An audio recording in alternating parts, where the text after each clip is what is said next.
What are the best full-size trucks as we move here into 2023? Well, today I thought I'd talk about it and give my opinion. So welcome back to All Cars, y'all. I am John, and before we jump into it, I've got a couple of things to say. First off, these are going to be the full-size trucks. We're not going to be looking at 2500s or compacts or anything like that. And these are among the most customizable vehicles in the world. And so it's hard to give a lot of specifics. I don't want to talk about this one makes this horsepower or this one makes this torque. I can't get into all that. So this is really my opinion and impressions of the vehicles. The other thing I noticed is while I was doing this, that when I look at cars, I tend to think of them one of two ways. One is, would I recommend it to somebody else? And the other one is, would I be proud to own one? Would I buy it for myself? And I found that I really struggled with listing these top 6 trucks. So I'm actually going to give you a double feature today. The first one is going to be how I would recommend it to others, but the second one is going to be how I would view them if I was going to purchase them. Last thing before we jump into it is I think almost every one of these trucks are pretty well built, they're reliable, they're comfortable, they're going to do trucky things. So depending on what you need, whether, certainly if you're focused on needing a lot of towing, for example, there might be a standout for you or not. Do your research, go drive them, find the one that speaks to you. But also I do kind of think they're all pretty good deals. They're pretty good trucks and they're going to do good trucky things for a long time. I wouldn't hesitate to own almost any of these trucks because I think they're all pretty well built overall. So let's jump in with number 6, the Nissan Titan. Now this one is, honestly, it was a mistake from Nissan at the beginning. I know there are people out there who are passionate about defending the Nissan. Overall, I think the styling's half-hearted. I don't love the interior, and it just is too limited. Nissan really decided to hit the meat of the market, hit the most number of buyers without offering all the customization, different engines, transmissions, and everything else that everybody else did. And I think that was a mistake because truck buyers tend to want that customization. They want to make their truck unique and individual, and the Titan's just okay. The styling doesn't quite work. Everything about it is just okay, but not really outstanding in any one thing. Almost any of the other trucks are better than the Titan, at least overall, if not maybe in specific things. Well, layer on top of this that Nissan, because the Titan's never really sold that well, they're quietly going to let it go away and just let the platform die off. And there's no real reason to buy it unless you get a fantastic deal on it, which is, I think you would end up with just a fine truck if it meets all of your needs. Number 5, the GMC Sierra. Now, I've been critical about GMC in the past. I did a whole video about why do they still exist. But GMC has really transformed itself. I think GM's done a great job with them because their styling has gotten sharper. They look a little rugged, but also more upscale. The interiors are nice. It's a really, really sharp looking truck, but ultimately it is a GM, a Chevy platform, Chevy drivetrains. You're talking about the trim, the tidbits that set it apart. Like, do you want their flippy foldy special tailgate, for example? And all of this comes for a premium. I mean, if that's what you're looking for, it's a really good looking truck, but ultimately it's just a Chevy underneath and you're paying extra for it. I think there are better buys out there. And that leads me to number 4, which is the Chevy Silverado. Now, when this was redesigned a number of years ago, it was heavily criticized, and I have been open. I don't understand why. I think it's a good looking truck. But the interior was really, really disappointing. It was truly probably 2 generations behind everybody else. But Chevy's worked hard and they've rectified that. Now, I think the styling's been cleaned up a little. I still like it. I think it's a fantastic looking truck. But the interior has been made at least competitive in terms of quality and infotainment and everything else. It's not necessarily class leading.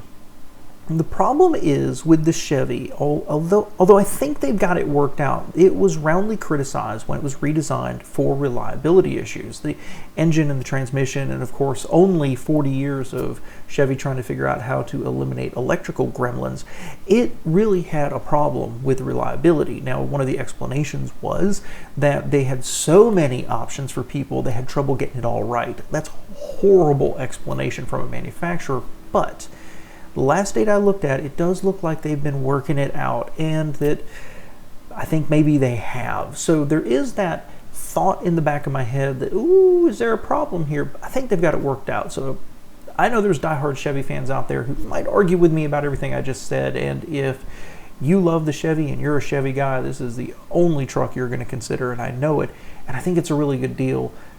I just think there might be some better options out there. And that leads me to my next one, which is, to my surprise, the Ram 1500. Now, this previously was number one for me in most respects, and it would be very easy to take this one and make it number one. I like the exterior styling. I think it has the best interior in the business, and I honestly think it's the best riding truck. It has some downsides for me, which are hard to explain. It's got competitive power, it's got the TRX version, but there's a general sense with it that it's been surpassed by the other trucks.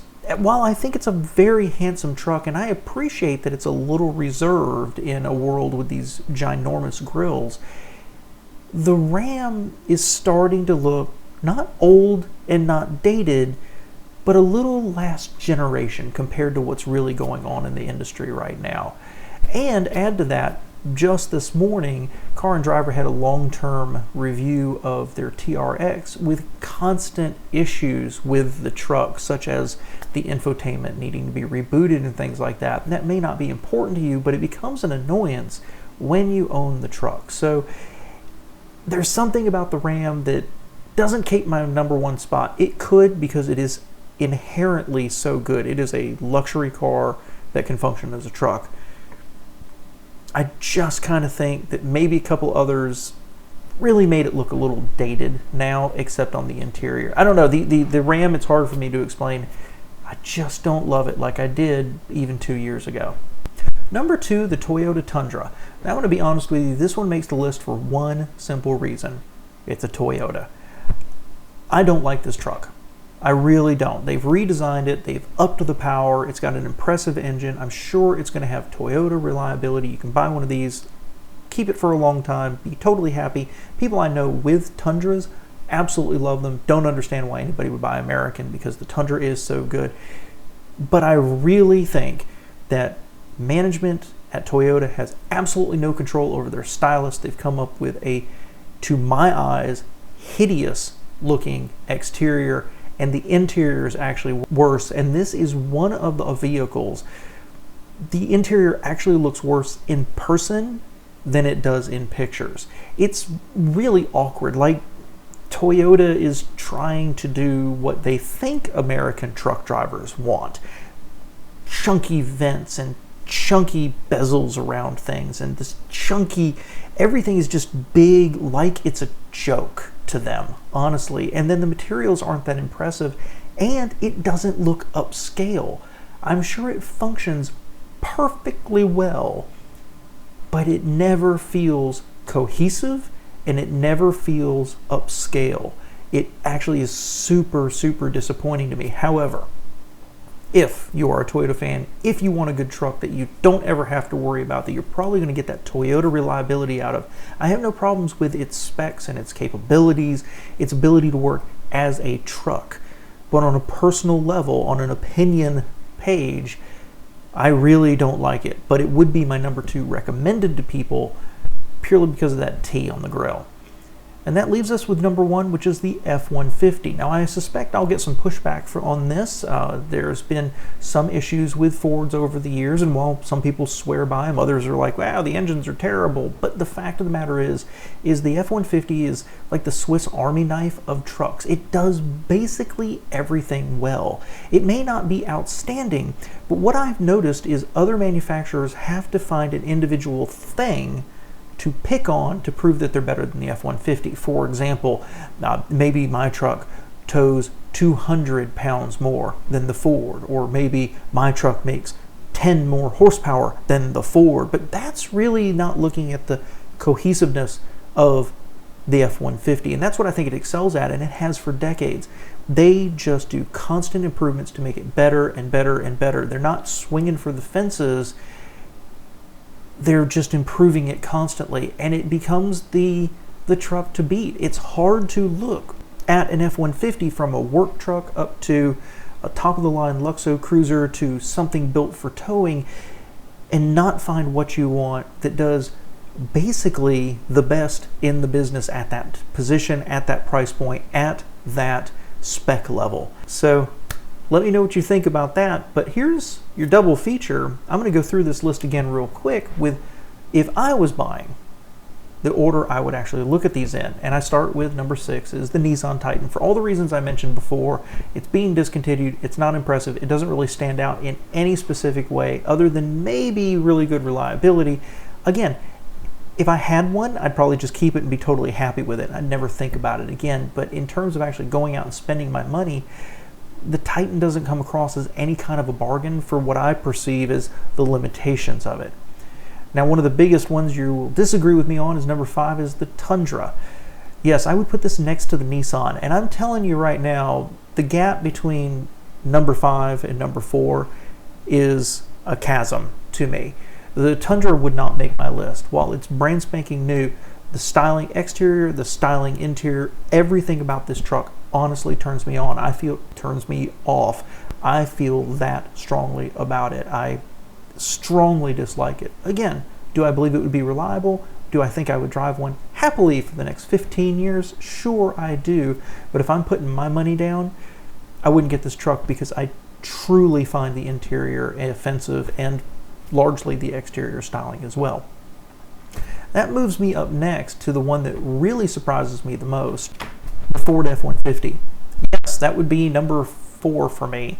All of everything I just said about how it's largely the perfect truck for the most number of people and does almost everything the best, it doesn't interest me. It doesn't excite me. I don't know if it's because it's so ubiquitous in society, they sell so many, you see them all the freaking time. But there's something about the F-150 that just doesn't do it for me. The exterior styling looks like, again, a caricature of what a truck should look like. It's become too big, too bulky. It just looks a little ridiculous to me in some of the trims. The interior is competitive, it's easy to use, I think it's ergonomically fine, but overall it doesn't give off, say, the richness that the Ram gives off. The Ford F-150, I think, is an excellent choice. It is truly a truck I could see myself buying. My wife loves the F-150. It's her number 1 choice, and we could drive it for 20 years. I would never think twice about it. But in terms of going out and actually going to a dealership to buy a truck, for me, it's number 4. For my wife, it's number 1. And that leaves me with number 3, and it's back to that Ram. So again, a lot of what I said before kind of comes into play here. I like the Ram. I like how it rides. I like how it looks. I love the interior. I think it's the best out there. I have a few concerns about reliability. I know that those of you who watch Scotty Kilmore will hear him talk about how, well, Chrysler, Fiat, and Stellantis have cheapened out some of the parts, like undersized starters and things like that. I have a little bit of a concern about that. But overall, as good as this truck is, and truly it's been my number 1 choice for years, I feel like other trucks have kind of leapfrogged it. Even the F-150 with its constant improvements in most trim lines, I just feel the Dodge is kind of losing its place. To me, I kind of feel the Dodge is ready for a refresh. And that leaves me with number 2, which is a huge surprise to me, and it's the GMC. So again, after doing videos about why does GMC even exist, the constant improvements they've done have made a truck that's ridiculously large. It's this huge grille. It's again, like the Ford, like a caricature, like the Tundra, of what a truck should look like. But for the GMC, it works for me. I think it's the chrome. I think it's the style and the creases in the bodywork. The interior is not as good as the Dodge is. It's good, but it's not the top. It's not the leader in the class. But overall, you end up with a package that is really, really compelling to me. We were driving through a parking lot the other day, and we passed one, and I was like, that is a sexy beast right there. However, for the price premium over a Chevy, I don't know that I'd ever do it. I don't know that the style, the presence, and certainly not the GMC name really would compel me to pay extra for it. which is why this leaves me with my total and complete shock of a Chevy Silverado. And I've noticed myself over the year, as I watch commercials and as I watch videos, I see the Tundra and I'm like, I don't really like it. You know, the F-150, I respect the F-150, but I don't get excited about it. The Ram has just become slightly less interesting to me, but the more I look at the Chevy, the more I like it. I think GM and Chevy have done a lot of good things to, after their redesign, update this car as fast as possible. And the new interior, I really like how it functions. I don't think it's class leading. I don't think it has the best quality materials inside. It's not the peak, but it's not bad. It's really nice. I love the exterior styling. I humbly submit to you that I think the Chevy Silverado is the best looking full-size truck out there right now. And part of it is that it's big, it's stylish, but it's, compared to the Tundra, it's a little reserved. I think they've got a lot of cool features in it.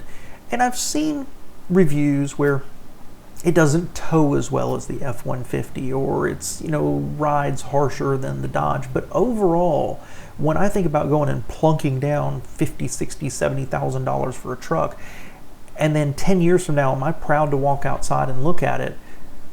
I kind of think the Chevy is the answer. So there you go. That's my thoughts on it. Please let me know below what you think. Please keep it respectful. But let me know what you think. What would your order be? Do you agree? Do you disagree? And if you put money down in 2022, or if you're going to in 2023, well, what are you going to buy? Let us know below, but I appreciate you being here. Thanks.